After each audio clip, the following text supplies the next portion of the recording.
¿Qué tal? Muy buenas noches, bienvenidos, les saluda de nuevo Claudia Palacios. Estamos ya en Mejor Hablemos hoy para conversar con el ministro de Transporte saliente, Germán Cardona, para saber cuáles son las luces y las sombras de esta gestión. A ver si se sincera el ministro con nosotros y nos cuenta también de lo que le quedó faltando, ¿no, ministro? Sin duda, Claudia. Bienvenido. A eso vine. Muchas gracias. Usted, quiero que nos hable primero de algo que dijo el presidente Santos en mayo, que Colombia no tiene nada que envidiarle a Suiza y Alemania en sus carreteras. Y bueno, esto dio para risas, ¿no? ¿Usted cree que el presidente tiene razón? Pues mira, yo creo que el presidente lo que quiso fue significar que Colombia ha adelantado mucho en el tema de infraestructura. Y de pronto él simplemente, porque no es precisamente él es el experto número uno en infraestructura, pero sí el que la ha liderado, dijo, mire, hay cosas aquí que no tenemos que envidiarle a ningún país del mundo. Y yo te digo, las hay. Por ejemplo, el viaducto de la Ciénaga de la Virgen entre Cartagena y Barranquilla. Esa es una obra monumental. Son 4,5 kilómetros de un viaducto sobre la Ciénaga de la Virgen que se hizo en tiempo récord y es una obra hermosísima. Y hay otra serie de obras, digamos la vía entre Girardot, Honda y Puerto Salgar. Es una vía hermosísima que los colombianos no conocen aún, porque esa vía se va a inaugurar oficialmente a finales de este año. Son obras bellísimas, pero también tenemos problemas. Entonces se nos vino el puente de Chirajara al piso. Y eso es por eso fue que causó tanta risa lo que dijo el presidente, porque esto al mismo tiempo que el puente de Chirajara ha caído, que el gran problema con Hidroituango y que otros diseños de otros puentes que también han fallado en el resto del país, uno dice, pero estamos como en un momento crítico de la ingeniería como para venir a decir que no tenemos nada que envidiarle a Alemania y a Suiza. ¿En qué estado está nuestra ingeniería? No, Claudia, yo creo que estamos bien. O sea, creo que estamos bien. Ahora, no es satisfactorio para nadie que se caiga un puente como el puente de Chirajara. Yo estuve en el puente de Chirajara 2 meses antes de que se cayera, estuve con el presidente Santos, con el dueño de la concesionaria que estaba construyendo ese puente, y todo era motivo de satisfacción. Pero desafortunadamente, en el mes de enero de este año, ese puente tuvo una falla en el diseño del puente. El puente colapsó, se cayó, murieron 9 personas y eso fue una tragedia lamentable. Lógicamente responsabilidad toda del concesionario, y de hecho el concesionario ya la asumió, ya está trabajando nuevamente en reiniciar ese puente, ya demolió inclusive la otra parte que también hubo que demolerla por falla en el diseño, y ya van a empezar a levantar el nuevo puente. Y eso yo estoy seguro que a la vuelta de 1 año y medio ese puente va a estar listo y va a ser una obra maravillosa que forma parte de toda esa obra que hay entre Bogotá y Villavicencio. Pero eso indica que nuestra ingeniería está pasando por un momento difícil, que no tenemos los mejores ingenieros del mundo acá, que tenemos unas falencias incluso en conocimiento, porque ¿cómo se diseña mal un puente? Yo soy ingeniero civil, orgullosamente egresado de la Universidad Nacional de Colombia. No soy el experto número uno en estructuras, pero sí te puedo decir que la ingeniería colombiana es de altísimo nivel. Y voy a hacer simplemente una comparación. Nosotros en estos 8 años de gobierno hemos construido más de casi 1.000 puentes, entre los construidos y los que están, digamos, repotenciados y los que se dejaron contratados. Tuvimos la tragedia de este puente de Chirajara, puente de casi 600 metros de longitud, lamentable. Pero eso no puede servir tampoco para estigmatizar la ingeniería colombiana.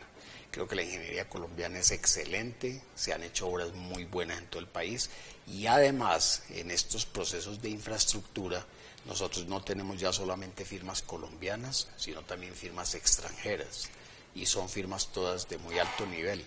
Que a veces se cometen errores, sí, que a veces son muy graves también, pero lo del puente de Chirajara no puede ser el común denominador de lo que está pasando. No obstante, pues no es lo único, porque hace poquito también registrábamos en las noticias que estaba cerrada la vía Villavicencio, que es una vía tan importante, porque hay derrumbes, y esto es más o menos frecuente, y uno dice, pero con toda la plata que se le ha metido, ¿cómo así que derrumbes en la vía Villavicencio? O sea, ¿qué fue lo que hicimos mal? La vía Villavicencio fue una obra que se empezó a contratar desde el año 1994 en el gobierno del expresidente César Gaviria Trujillo, y se han venido haciendo una serie de contratos a lo largo del tiempo.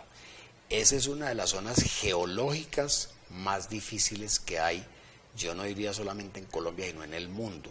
Si tú vas a Villavicencio, sabes que al lado y lado hay cantidades de montañas de todo tipo, hay ríos, hay de todo tipo de situaciones. Y estos concesionarios, que entre otras cosas son los mismos del puente Chirajara, desde el año 94 han venido haciendo esta obra.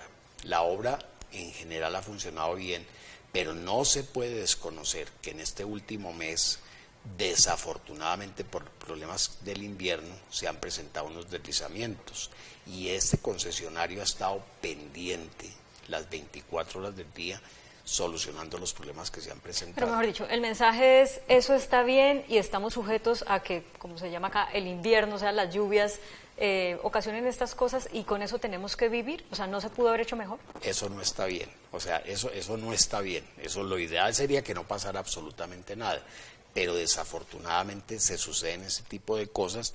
Hace mucho tiempo realmente no sucedían ese tipo de situaciones, de esos deslizamientos, digamos, en la vía Bogotá-Villavicencio, ¿sí? O sea, el problema grave fue lo del puente de Chirajara, pero estos deslizamientos no se habían producido y de hecho cualquier persona que vaya hacia Villavicencio ve que hay unas mallas pegadas en los taludes de esas montañas que son precisamente para tratar de soportar esos deslizamientos. Ministro, a propósito de estos temas de la infraestructura y lo que se ha tramitado en el Congreso para, digamos, mejorar la infraestructura de Colombia, hubo un episodio hace unos meses cuando se aprobó la ley de infraestructura en el que se denunció por parte de algunos congresistas que se metió un mico porque un artículo que los bancos quisieron meter decía que los socios de los proyectos iban a recibir del Estado del dinero, no importa qué pasara con el proyecto. Y usted les dijo, y eso está grabado, no se preocupen, aprueben eso así, que yo después saco un decreto o miro a ver un proyecto de ley para arreglar ese miquito. Y no lo hemos visto. Lo presenté. ¿Cuándo? ¿Cómo te parece? Y precisamente a la ministra electa, a la doctora Ángela María Orozco, hoy que estuve reunido con ella, le entregué copia de ese documento. Yo lo radiqué en el Congreso de la República a principios del mes de junio. Lo entregué y lo radiqué. Ahora, que en el Congreso no le hubieran designado ponente para debatirlo en las sesiones plenarias es otro tema, pero está radicado y existe, y te puedo regalar una copia. Bueno, no tiene ningún problema. Se la recibo, pero entonces, ¿en qué consiste el proyecto para hacer el cambio? Lo que se el dijo arreglo ahí, del mico, y además ahí también hay una entidad que estuvo muy atenta a eso, que fue la Contraloría General de la República, y yo también estuve del lado de la Contraloría siempre buscando una solución a ese tema, y además el que más me apoyó dentro del gobierno para que presentara ese proyecto que yo me comprometí a presentarlo fue el presidente Santos. Me dijo, usted se comprometió a hacer eso, preséntelo. Y lo que simplemente se trata es de regular un poco el tema a la hora de las liquidaciones, cuando se presenten estos problemas con estas concesiones, que no se termine pagando más dinero del que el Estado le debe devolver a un concesionario por una obra. Entonces, en ese proyecto de ley, eso ya está establecido de esa manera y así lo presentamos y esperamos que así lo apruebe el Congreso de la República.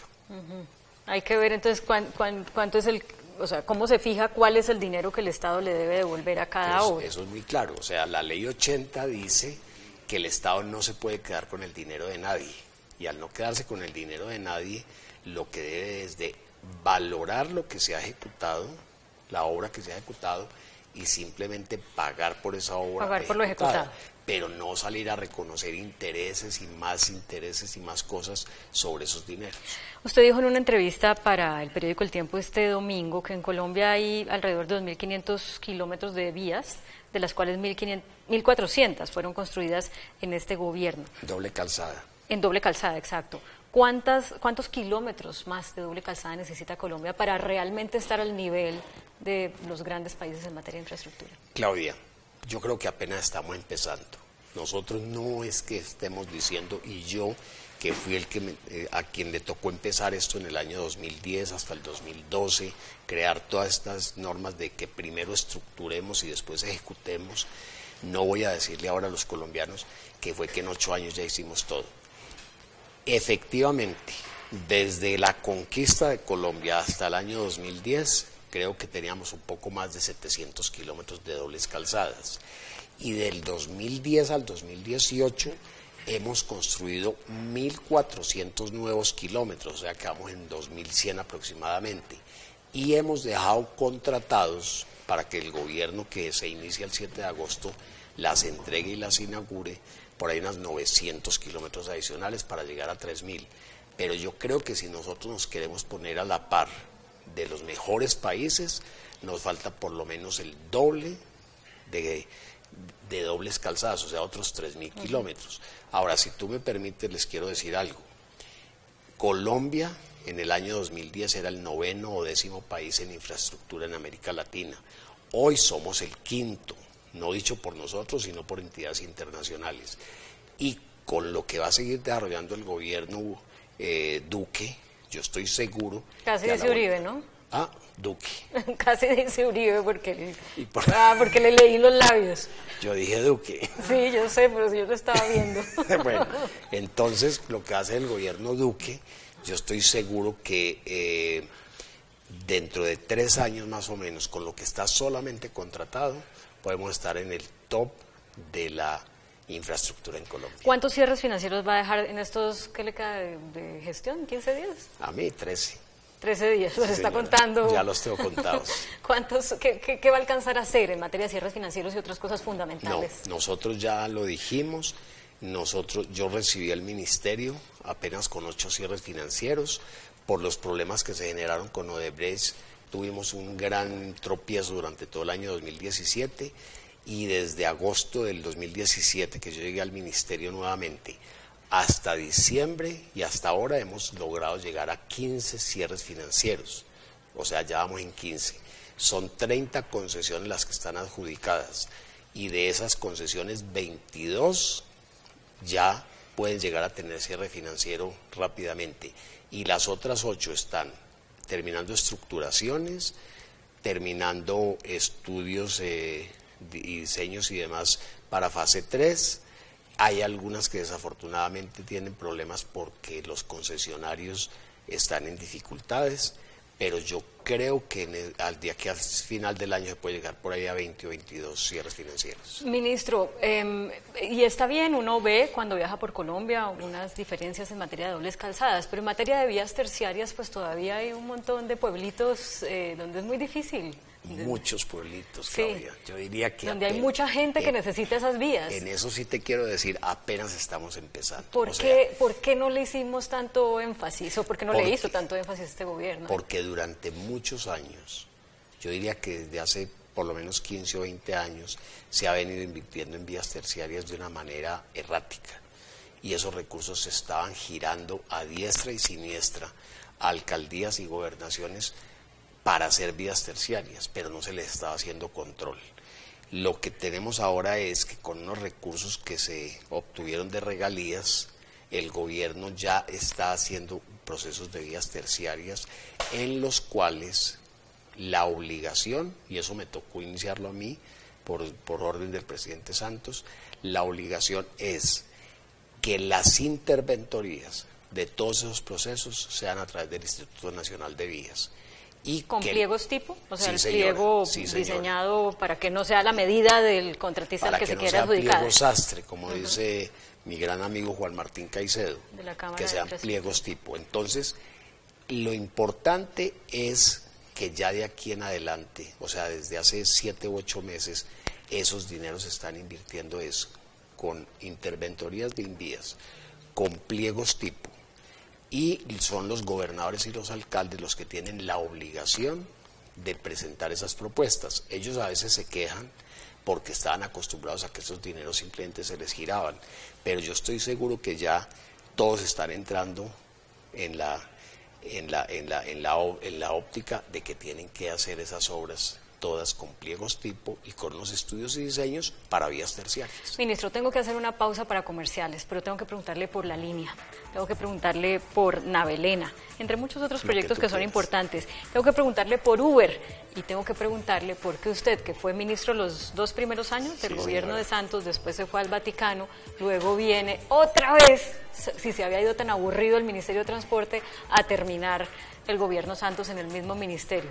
Ministro, el proyecto de la línea, ustedes 8 años, sí, recibieron el proyecto ya como estaba, pero no tenemos túnel todavía es una tortura viajar hacia esa parte del país. ¿Cómo es posible que no lo resolvieran? Claudia, no solo son 8 años, son 10. Ese contrato fue adjudicado como obra pública en el año 2008, mediante un esquema que yo no compartí nunca jamás, que se llama llave en mano, donde le entregaban al contratista ganador casi el 50% de los recursos como anticipo. Él con eso fue a comprar maquinaria para empezar la obra. Esa maquinaria hoy está tirada por allá, se la tenemos en un lote en el sitio del proyecto, porque ese contrato tuvo que declarar la caducidad en el año 2016 y me parece que fue una buena decisión. Hoy ese contrato se está elaborando con otros contratistas, se está terminando, hay más o menos 2.000 personas trabajando en esa zona y además contratamos los equipos electromecánicos, que son los que lleva el túnel principal. Pero además de todo, eso no es un túnel, Claudia, eso es el cruce de la Cordillera Central. Además de ese túnel que tú crees que es el túnel de la línea, 8.6 kilómetros de longitud, que ya está terminado, por lo menos ya se puede pasar de lado a lado, lo que pasa es que estamos pavimentándolo y terminando el revestimiento. Hay por lo menos otros 20 o 24 túneles cortos que van hacia Calarcá y que van hacia Cajamarca. Y además por lo menos otros 20 o 24 viaductos también que cumplen la misma función. O sea que eso es una obra de gran envergadura que desafortunadamente estaba siendo mal ejecutada. Pero ¿por qué en 8 años no se logra entregar la obra? Es que 8 años es mucho tiempo. Digamos, se tomaron bastante tiempo para cancelarle el contrato al anterior. Pues mira, te voy a contar algo operador. que seguramente yo no había contado antes. El contratista que tenía ese contrato me abordó a mí en el año 2011 y me llevó un plano inmensamente grande y me dijo, vea, aquí le traigo este plano. ¿Qué es eso? Le dije. Me dijo, ese es el segundo túnel de la línea, el otro túnel, que a mí me prometió el gobierno anterior, o sea, el del expresidente Uribe, que tan pronto empezara este primer túnel, me adjudicaban el segundo. Y le dije, hombre, eso no se puede hacer, nosotros no podemos hacer eso. Y me dijo, pues eso fue el compromiso. Y le dije, solamente si hay un documento firmado que lo diga. Lógicamente nunca existió un documento y yo no creo que a él le hubieran dicho eso jamás. Entonces eso fue el principio también de empezar a darnos cuenta que este señor no iba a cumplir con lo que estaba haciendo y que además de eso estaba queriendo que le adjudicáramos otro contrato para él empezar a terminar el que originalmente se le había adjudicado. Pero usted lo que está diciendo, para volver a mi pregunta, es la personalidad del contratista tampoco nos permitió ir más rápido porque muy hábilmente le estaba tratando de mantener el contrato. Pues sabes que con lo que te acabo de decir, que además lo hablé yo con él y se lo hice saber inclusive al presidente Santos, eso fue lo que empezó a desencadenar de ahí en adelante un chequeo permanente a esa obra para que este señor cumpliera. No cumplió y entonces se le declaró la caducidad, pero fue un verdadero dolor de cabeza. Esa fue una obra mal adjudicada. ¿Pero usted siente que la gestión de este gobierno fue buena en materia de solucionar lo solucionable con la línea o de pronto se demoraron mucho? Estoy absolutamente seguro que fue buena y te quiero decir lo siguiente, no me correspondió toda a mí, le correspondió a Cecilia Álvarez, le correspondió a Natalia Bello, le correspondió a Jorge Rojas, le correspondió al ex vicepresidente Germán Vargas y yo llegué y retomé todo lo que ellos ya habían decidido y por eso puedo decirte que dentro de un año, calculo yo, el gobierno del presidente Duque puede ya entregar esta obra sin ningún problema. ¿Cuánto nos vamos a demorar? Pues yo espero que se demoren de aquí en adelante. No, pero en atravesar, mira, ¿el viaje en cuánto se va a cortar? Son 8.6 kilómetros el túnel central eso va a disminuir, yo calculo que con los trancones tan horribles que se producen hoy ahí en ese sector de la línea para pasar de Cajamarca a Calarcá, eso puede disminuir casi que 2 horas el tráfico en esa. Pero se puede seguir usando la línea. Claro, es que las se dos, va a seguir usando quedan las porque dos. una vía va a quedar en un sentido y otra vía va a quedar en otro sentido. O sea, es que eso va a quedar en doble calzada. Entonces, claro, los vehículos que van, digamos, desde aquí, desde Bogotá hacia Buenaventura, para que lo pongamos en esos términos, se van por la vía normal. Y la los larga. vehículos que regresan o que vienen con carga de Buenaventura hacia Bogotá y hacia el interior del país, se vienen por la zona por donde está construido. O sea, el túnel no es de doble calzada. No, el túnel no es de doble calzada.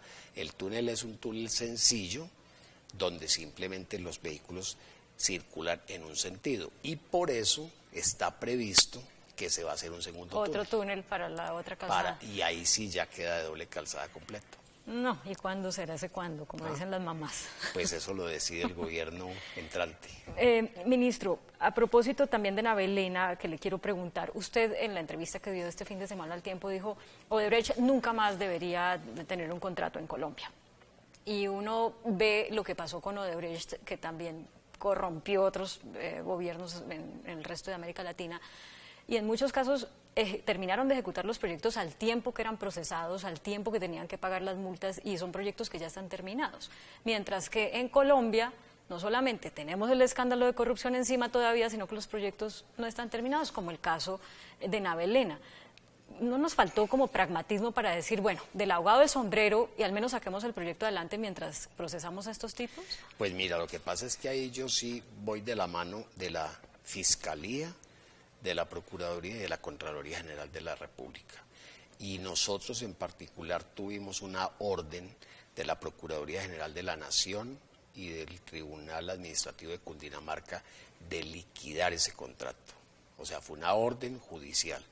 Liquidamos ese contrato y hoy las obras de Odebrecht las está haciendo o las que debería hacer. Hoy se sacaron unos 5 contratos de obra pública a través del Instituto Nacional de Vías, que se deben de estar adjudicando, calculo yo, a finales de agosto, principios de septiembre, porque el presidente Santos decidió que nosotros no adjudicáramos más contratos y dejamos todo eso para el gobierno entrante. Entonces, ya adjudicados esos contratos, ellos hacen, esos contratistas, ese porcentaje de obra, más o menos un 10% adicional, y la ANI debe sacar de aquí a noviembre o diciembre una convocatoria para una alianza público-privada para terminar ese proyecto. Claro, pero por eso va mi pregunta, o sea, mientras que se adjudican los otros contratos, los otros 5, y mientras que la ANI saca la convocatoria, pues ¿por qué no le dejamos a Odebrecht terminar? Porque el problema con Odebrecht no era de que estuvieran ejecutando mal, sino que estaban robando y pagando, pues porque pagaron sobornos, pero no de que estuvieran haciendo mal la obra. ¿Por qué no dejar terminar y pues al mismo tiempo procesarlos por sobornar? Yo le haría esa pregunta a los entes de control, porque los funcionarios públicos tenemos la responsabilidad es de cumplir lo que dice los entes. Yo le entiendo, pero ¿usted hubiera preferido que Odebrecht terminara? Creo que fue tan grande el daño que Odebrecht le hizo a Colombia y fue tanta la gente que sobornaron y tanto lo que corrompieron, desafortunadamente la contratación, que era una contratación que estaba hecha para ser limpia, que me parece que era mejor liquidar con ellos de una vez y cumplir con lo que dijeron estos entes de control. ¿Usted pediría lo mismo, por ejemplo, para los Solarte y para empresas colombianas, otras empresas colombianas? Lo que pasa es que con nosotros, con los Solarte, no tenemos en este momento ningún problema. El problema de los Solarte lo tienen es con Bogotá, con el intercambiador Tunjuelo-Cánovas. Nosotros no tenemos nada que ver ahí. Sí, pero digamos, lo que usted está diciendo es un principio, es no contratemos con los que le han hecho tanto daño al país por corrupción. Los que le generen este daño al país no deberían devolver. Entonces, en ese orden de ideas, a los Solarte no se les debería adjudicar. Pues, si fuera un problema con la ANI o con el Instituto Nacional de Vías, te estaría diciendo lo mismo. Pero ellos en este momento están incursos en una investigación. Desafortunadamente, la hija del doctor Solarte está detenida, pero creo que están dentro de toda esa investigación y ojalá salgan bien, y si salen mal, pues... Se nos acaba el tiempo, ministro, pero una última cosa. Usted vuelve ahorita ya... ¿a qué va a hacer a propósito? Yo regreso a una empresa que tengo de construcción de vivienda Y bueno, si tú me das trabajo aquí también, estoy a la Ya hora. es el segundo ministro que pide trabajo aquí. Pero entonces va a volver a andar en Uber, porque usted confesó alguna vez haber usado ese servicio que usted declaró ilegal en el ministerio. Pues mira, lo que pasa es que yo, en una pregunta que me hizo alguna vez un periodista amigo tuyo, me dijo, ¿usted ha usado Uber? ¿Usted usó Uber? Le decía, antes de llegar al ministerio yo usé Uber, porque yo vivo en una zona de Bogotá, en la salida, en las afueras de Bogotá, donde cuando pido un taxi a mi casa, no suben los taxis porque son de Bueno, pero perdóneme, es que como se me acaba el tiempo, me toca... usted sigue viviendo en esa zona de Bogotá, Sí, y ya señora. no va a tener los carros del ministerio, Pero no sé voy a qué, tendrá tener su los pico míos. y placa, etcétera. No, voy a seguir va, siendo- va a usar Uber otra voy vez. a seguir siendo muy juicioso y voy a seguir usando mi carro, ¿sí? Y yo fui el que, yo no fui el que prohibió Uber. Uber está prohibido desde hace mucho tiempo. Bueno, pero prometo este que gobierno. prometo que va a seguir siendo demasiado juicioso. ¿Promete que no va a usar Uber? Muy juicioso voy a No, ser. pero dígame, ¿promete que no va a usar Uber? Pues si los taxis no suben, me toca volver Le a toca pedir. volver a usar ese servicio ilegal. Sí, señora. Y ese chicharrón usted se lo deja al próximo gobierno, porque este gobierno no se quería pelear con los taxistas. Y esperemos que el gobierno entrante tome una decisión con respecto, porque Uber en muchas partes del mundo ya lo han legalizado, ya creo que ahora les van a cobrar impuestos y ojalá lleguen a un acuerdo con esa plataforma, pero lo más importante, ojalá, y eso ya lo dije y lo repito, los taxistas no solamente de Bogotá, sino de todo el país, empiecen a usar plataformas para poder usar los servicios como los usa Uber. Está bien si yo digo que el ministro de Transporte le dice al siguiente gobierno, legalice Uber para yo poder ahorita usar Uber más tranquilito, sabiendo que no está usando un servicio Está bien ilegal. si tú le dices al próximo gobierno, por favor, instalemos rápidamente las plataformas para que los taxis de toda esta ciudad de Bogotá, más de 25.000, 30.000 o 40.000, puedan prestar el servicio como lo presta Uber. Si lo van dando en Uber, le tomo una foto. Bienvenida. Ministro Germán Cardona, buen descanso ahora Gracias, que acabe Claudia. esta labor. Muchas gracias por A esta ti entrevista. muchas gracias por la invitación y de verdad que espero que nos volvamos a ver en el camino. Claro que sí, a ustedes también muchas gracias por acompañarnos. Los dejamos como siempre con el adelanto de las caricaturas que serán publicadas mañana en El Tiempo Impreso y en eltiempo.com. Feliz descanso.